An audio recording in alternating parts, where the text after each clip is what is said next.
Hi, welcome to Board Gems.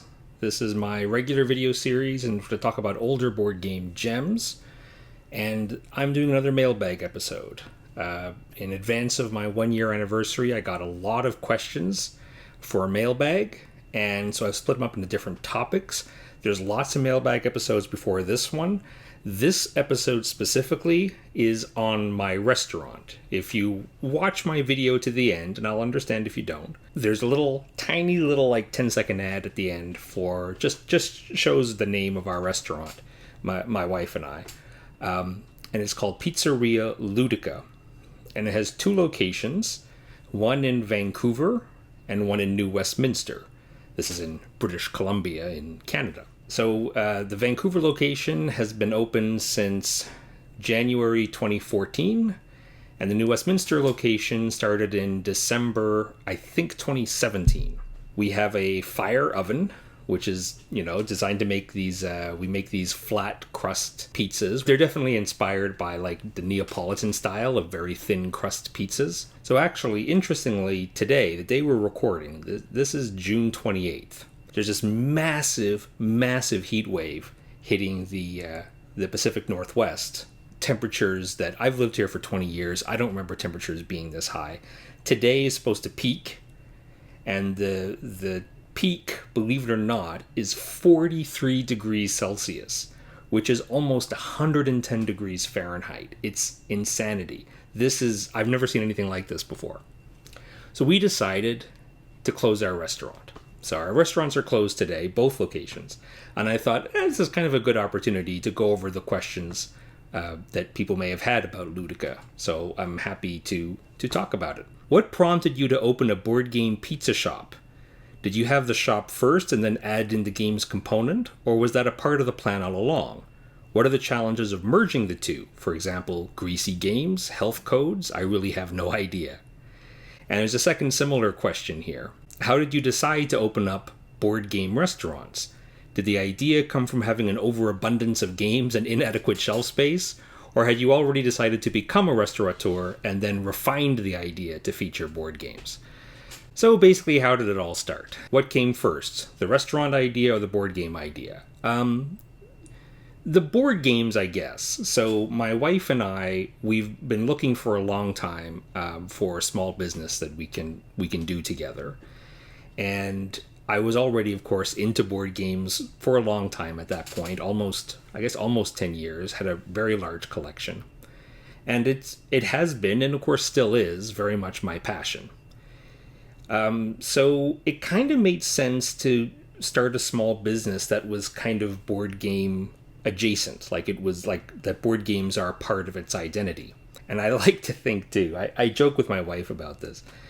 I joke that probably my wife saw all these games that I had and she was like, how can we make money off of this? But what's typical? It's like, oh, board game store, right? Well, no. There's lots of board game stores in Vancouver, lots of great ones, and I don't want to compete in that space, to be honest. But what we had the idea of was that, so a very common thing in our household, right, is to sit down for a meal. So me, my wife, and son will sit down, we'll eat a meal together. And then afterwards, while we're sitting down at the table anyway, of course we clean up and everything, but then it's like, well, while we're all together, why not play a board game, right? So we'll play a board game, and then after that, it's off doing our own thing, I suppose. But it's we like that idea of meal and a game. We thought that was kind of a fun kind of connection. We had the idea to open a board game restaurant.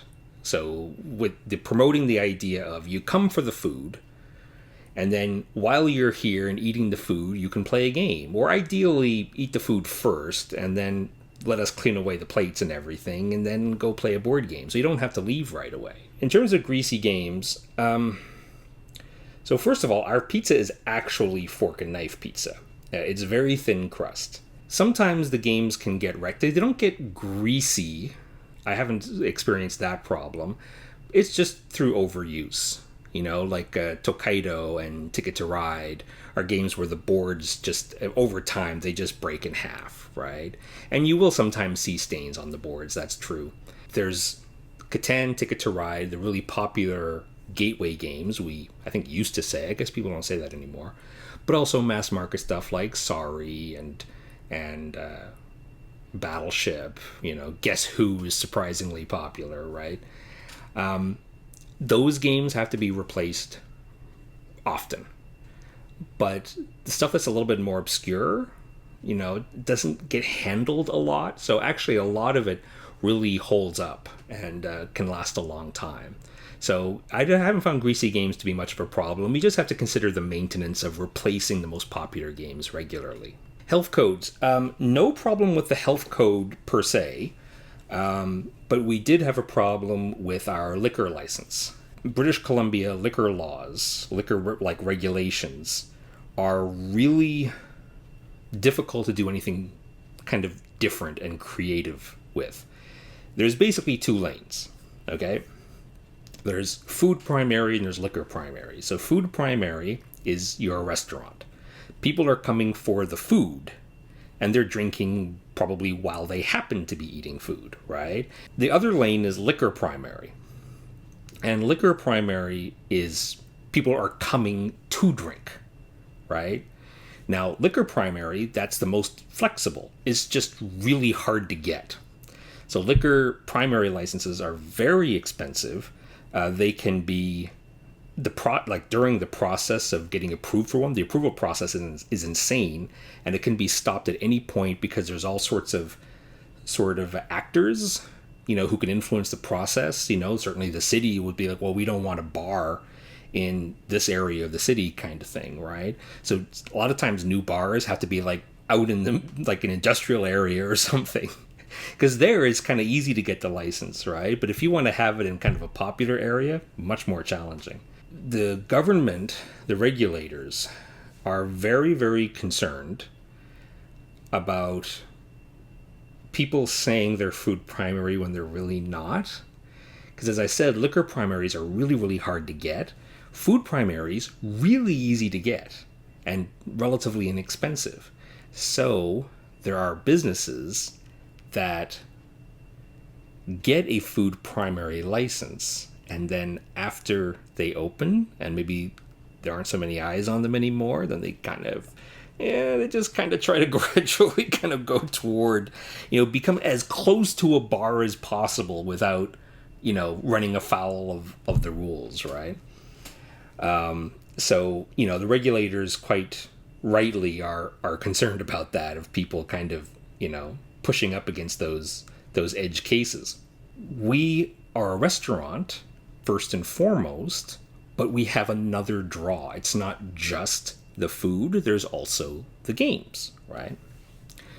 Now, when we bought the restaurant, the first one, the Vancouver location, they already had a liquor license, food primary, and so we tried to kind of transfer that. So you got to pick a lane, right? And if you pick food primary, you have to show that the primary focus is food. So they asked us to put together a proposal, basically. The proposal being, how are we going to ensure that the focus stays on the food? And we sent it to them, and they're like, okay, well, we'll review it.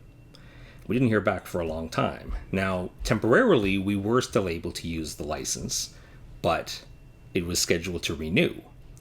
And they needed to approve the proposal, the policies, before it renewed. The last day of our liquor license, when it had to renew for the next day, we got a notification from them, and it was declined. And we immediately had to pull out all the alcohol from our restaurant. And you can imagine how frustrating that was for us, how tense it is, because, here we are, we're opening a restaurant. For us, it's a new experience. And you always hear horror stories, right, of restaurants, failing in the first, short while. And it's like, oh my God, if we can't sell alcohol, are we going to be okay? We still got the games, that's great, but people like to eat and drink and play games, so not having a liquor license is going to be a huge challenge, right? And this is, I imagine most governments are like this. This is not a complaint, but it's just an acknowledgement that this is how governments often work. If they decline your proposal, they won't necessarily tell you why. But they didn't give any sort of proper way of saying, like, this is what's wrong with your proposal. If you change this and this and this, maybe it'll be okay. It's like, no, they don't do that. They don't work with you at all, right? You send the proposal, they accept or decline. And if they decline, they don't tell you why they decline. In our case, they didn't even tell us that we could change it. We could change our proposal. But I'm thinking, like, after about maybe a week or something without alcohol, I'm like, you know what? We're going to just try it, right? I'm going to send a second proposal. They didn't tell me I could send a second proposal. I just volunteered this. Basically saying, hey, maybe I wasn't very clear or something, right? Here's an updated proposal. I clarified some things, right? And made the policies more strict. And they just came back and said, yep, sounds good. And we were very close to getting it back, but they didn't tell us we were close to getting it back. Basically said, no, denied. And then I'm like, how about these small tweaks? And they're like, accepted. And in my case, I'm guessing as to what they had a problem with, right? So, it's a funny story now, but you can imagine it was really tense back then.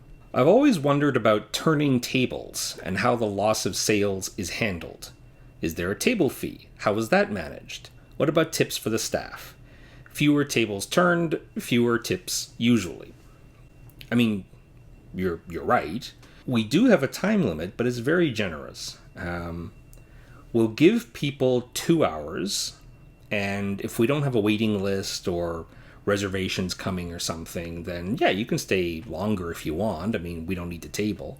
We have less turnover than a regular restaurant, and in most restaurants, turnover is key, right? That's the point. You want turnover. Ideally, people come, they eat, they maybe have a drink or two, and then they immediately leave.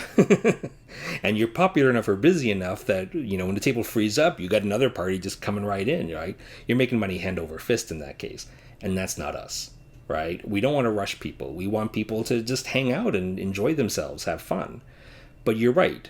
That will impact the tips that servers would get. I always have to warn the servers in advance, like if I'm hiring them, right? So there's pluses and minuses to working at Ludica. The minuses, basically the only minus, I think, is that, yeah, you're probably going to make more money elsewhere. Like, I always have to warn, especially the experienced servers, right? I've been working at this fancy restaurant for 5 years. I'm like, okay, well, this is going to be a complete change of pace for you. And not everybody's going to accept that, right? But there are pluses. It's a pretty laid-back place. I'm a pretty laid-back boss. I don't give people a hard time. I'm not breathing down people's neck. But if you're on call, you have to show up. This is the only thing. If you're on call and I ask you to come in, you have to come in. If you don't, that is the only time where it's like, roar, the Hulk comes out, right? But otherwise, I'm super laid back and easygoing. When I hire a server, it seems to be one of two cases. Either they work for a couple of weeks and then quit, or they stay with us for years. It just depends on the kind of person you are and what you're looking for in a job, I guess. Can you speak to the role of the game sommeliers / game teachers / game gurus in your establishment? How important are they to the overall Ludica experience, and what sort of training do they have? And are you hiring? Game teachers, game gurus, I've heard them called game bosses. We call them game stewards. How important are they? They're important to me. I don't know how important they are to the customer experience. I just know that when I go into the restaurant, that's usually the role that I do. If I'm working, I will, offer my help with the games and make some recommendations and teach them games, and that's fun for me. And seems to be fun for them. People seem to enjoy the experience. Before Ludica, there were restaurants in Vancouver that had board games, but they were a surprisingly large number, actually. But they were more like signaling. It wasn't about the games, it was about signaling to customers this is the type of place we are. Oh, we're wacky, we're kooky. Look, we have board games, right? It's like, oh, board game place, that sounds great. And then I'd go there and they'd have 30 games and they're all just beat up copies of Sorry and Monopoly and stuff. To me, the game sommelier experience was important because it also kind of elevated us as a different experience from that. We're not a restaurant that just has a few board games. No, we take the board game part seriously, right? Here, we'll even teach you one. And definitely during the pandemic, I scaled back on that experience. And, we had a few game stewards, usually just only working on the weekends, on our busiest times. And during the pandemic, no, we just think that helping people with games, you're just too close to the people and you're exposing yourself. And to the question, are you hiring? Definitely not now. But talk to me again after the pandemic is well and truly gone. One thing about the game steward experience that I should point out to anybody who might be interested in working for us is people get the impression, and it's understandable, but I always explained in the first interview, you picture all you're doing is helping people with the games. And I would love to hire people just to help people with games. That would be great. And unfortunately, our restaurants are not big enough, and they're not busy enough most times to justify that. So on a Friday, Saturday night, yeah, actually, a game steward could probably spend their whole time helping people with games. But not always. Sometimes we'll have a slow night. And we can't really have a game steward, any employee, just kind of standing around, sitting around, not doing anything, right? So one thing, like in the interview, I always kind of give people the heads up on is like, when you're idle, do other stuff, right? Don't just help people with games. And if people don't need any help with the games, then just stand there. No, be busy, keep busy somehow, right? So, I want my game stewards to be able to answer the phone, to take a takeout order. If they happen to be around and the server is busy and they're near the station, why not answer the phone, take a takeout order, right?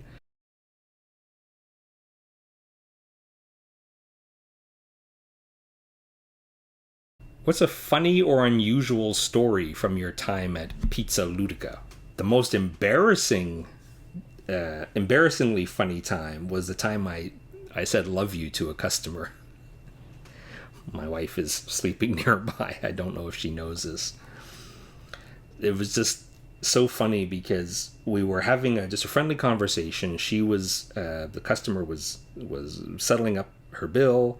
She had her and her friend, and we were chatting just about whatever. And it was a really friendly conversation. And for whatever reason, when they were leaving and was saying goodbye, instead of me saying goodbye, I said, love you. Like that. And then I discovered what happens, what my reaction is, if I'm mortified.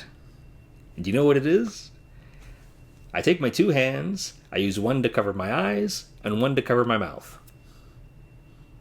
And then I hide behind the bar or something. When I realized what I said, I don't know, it was just something about the conversation triggered some, I don't know, there was some familiarity with this person that it just popped out. It was, anyway, super embarrassing. She was quite good about it. She realized how incredibly embarrassed I was, I think. Have you met any celebrities within the hobby? If so, who and what were the circumstances? I don't know what really counts as a celebrity in the hobby. Normally, I'm pretty cool about that sort of thing.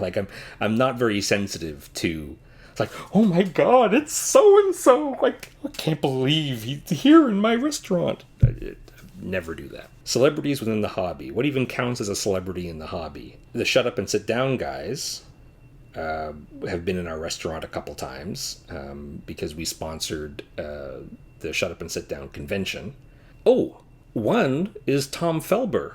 He's not anymore, but he used to be for a number of years. He was the head of the Spiel des Jahres jury. And at one time, he decided to do a tour of North America and a tour of board game cafes. And he stopped at Vancouver and he visited ours. It was really, really cool to meet him and pay for his food. I gave him free pizza. How can you not give free pizza to the head of the Spiel des Jahres jury? What are you, a monster? How has COVID affected your business? I mean, a lot. But I can't really complain. It's affected business for everyone. Even when we weren't under lockdown, we are limited in our capacity, so 50% capacity. So, and our restaurants are not huge. So, yeah, it was a big impact for sure. But it's funny how things work out because we're a pizza restaurant.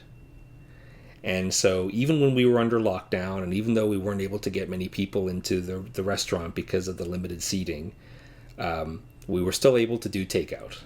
And, I know there are lots of board game cafes in Canada and some other sit-down places that wouldn't have good takeout, and we do. And so it's just funny how fate worked that way, right? That even though this pandemic should be just killer for a board game place, as a board game pizzeria, we were able to weather the storm maybe a bit better than some others. Could we get a tour of one or both of the Pizzeria Ludica locations? Since it may be a while before I can visit, I would love to see what the spaces look like. I don't know. It depends if by the time I put this up, I have a chance to maybe do like a little video in each place. But if I do, I'll be inserting it here. I don't know if it's playing or not. So Vancouver has about 50 seats and has like something like 750 games. And so for our second location in New Westminster, we increased the seating and a little bit fewer games. So New West has about 65 seats, and but a little bit fewer games, like 550. Tips or advice if someone wants to open a board game pizzeria? Yeah, some people have come and asked for advice because they were planning to open up a board game pizzeria, or sometimes not a pizzeria, sometimes just a restaurant with other cuisine, sometimes just a cafe. But they come to me and ask for advice, and I'm happy to help. Tell them what works for us, what doesn't, maybe some pitfalls to avoid. So I can repeat a few of them here. You definitely need a variety of games, so you definitely want some hobby stuff in there. But I would be reluctant to lean too far into the hobby side of it. Have mass market stuff, especially anything 2-player. So like Battleship, Guess Who, the proper 6x4 Guess Who, not the 3x5 even easier version. Guess Who's already easy. You don't have to make it even more kidified. So get those, but get gateway games and get like next step up games. But I wouldn't go anything too long and too complicated. Maybe just like a few kind of really famous ones, because there will be some hobbyists that judge you like, what, they don't have Agricola? It's like, well, yeah, the family version of Agricola. You still have a large collection because people look in and go, wow, this is amazing, right? I didn't know this many games existed, right? It's a really cool effect, right, to have a large game collection. But just, I would really strongly advise, don't focus so much on the hobby games, like the complex games, the long games, or like the Kickstarter games. Like hobby games on Kickstarter, you can't keep up. There's too many. And the hobbyists can bring those if they want to play them, right? So just focus on mass market stuff and light stuff, and have slightly advanced stuff, but don't go too far into the long and complicated stuff. How many games to have in your collection is a really good question. And even though nobody asked it specifically, I think it's an important one to cover. You want to have enough games to have that wow factor. So you want people to come in and go, wow, look at all these games, right? So you probably want to have at least 300 games. And the more the better. 400 or 500 would be amazing if you can do it. But keep in mind, you're not just going to open it. You don't have to open and then immediately have a huge collection, right? You can build it. people aren't going to necessarily know you exist right away. It takes time to build a customer base. And what we end up doing is we end up adding a couple games every week, right? So even though, like, when we first opened our New Westminster location, we probably had, I don't know, maybe 200 games.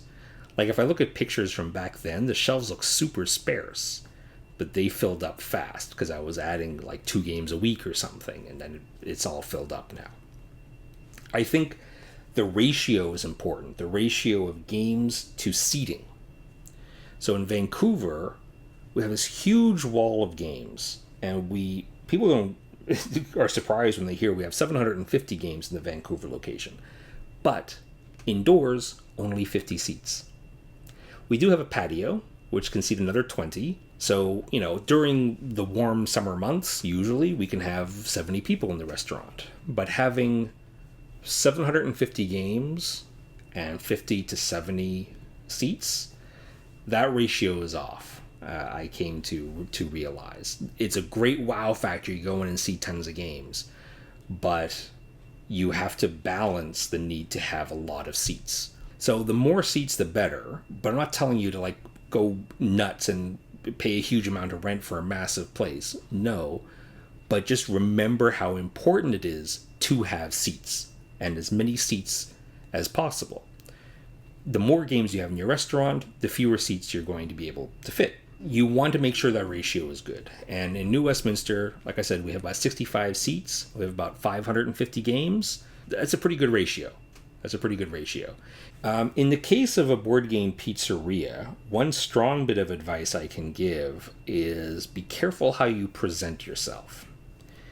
Because when we first opened, we got a lot of people who, like moms and dads, that would decide that they want to have their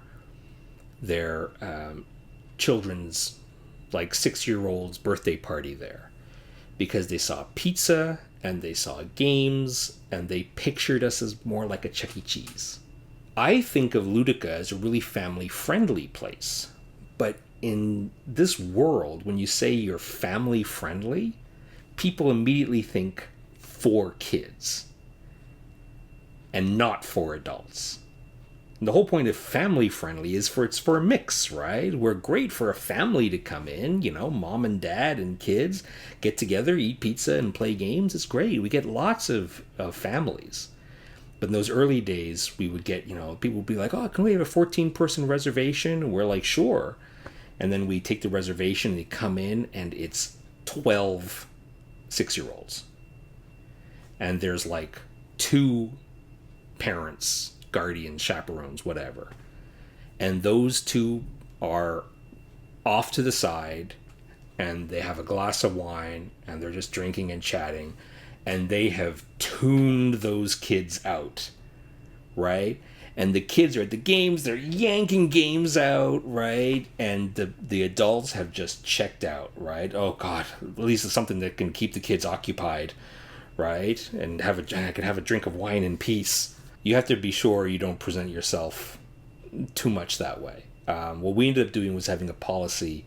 You could even just outright not take large reservations, but at the very least, if you take large reservations, make sure that there are as many adults as there are kids. Once you have more kids than adults, it goes off the rails real fast. You're going to have lots of people who work in the industry, who work in board game cafes and work in the restaurants and that, and they're going to tell you, you have to sell games. Like, if you don't sell games, you're leaving money on the table. Because what you want is you want people to come in and play a game and love it, and then while they're there, they're like, this is a great game, I need to own it. Then you can sell it to them right then and there, right? Well, that makes sense. Hear me out, though. There are a lot of games out there. A ton of games. More than you can stock, all right? People, if you have 500 games that people can play, are you going to have all 500 games available for sale? Almost certainly you're going to have more games available to play than you have room to sell. You're not going to have a massive store, You can't. You wouldn't want that anyway. You'd have lots of you want to have lots of seats. You could definitely consider selling games, in the holiday season, leading up to Christmas. You could have a selection of games. I don't see anything wrong with that.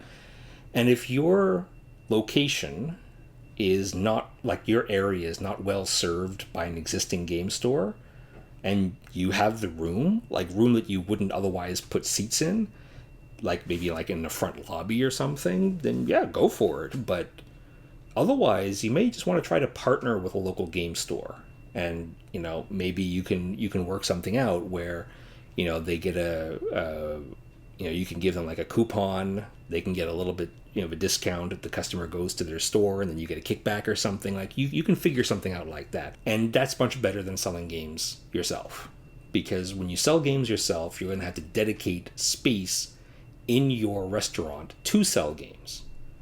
And in almost all cases that I can think of, I would rather have more seats. So like I said, if you have a space that you really can't put seats in, right? Like I have a friend who owns a board game cafe in Halifax, and they have like an atrium, I think, in the front of their cafe, right? Maybe it gets like really hot or something, right? Maybe you don't want to have seats in there. So from the pics, I can see that they have like lots of games on shelves like for sale. Like that makes a lot of sense, right?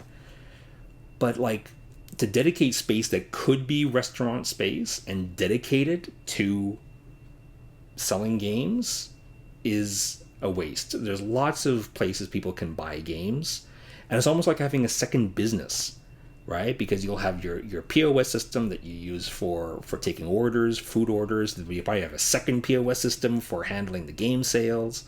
Maybe you have different staff working in both. What a pain. I'm not going to say don't sell games. Like I said, it depends on your circumstance, but don't let anybody tell you that you have to sell games. That is out and out false. Well, that's about it. I'll stop there. We do have at least one more mailbag episode, which will be on specifically on the channel. People have questions about the recording process or why I started it, stuff like that. But I just picture that last mailbag episode might be kind of just more miscellany. So look, it'll be probably the last mailbag episode will be the next one. If you have any questions at all on any topic whatsoever that I haven't covered, feel free, leave a comment or send me a message somehow, and with your questions. And these have been lots of fun. I've been enjoying going through these questions. So last mailbag episode, get your questions in. Thanks for watching. Remember, older games don't stop being good just because newer games come out. Take care. Yeah, this is the restaurant I was talking about.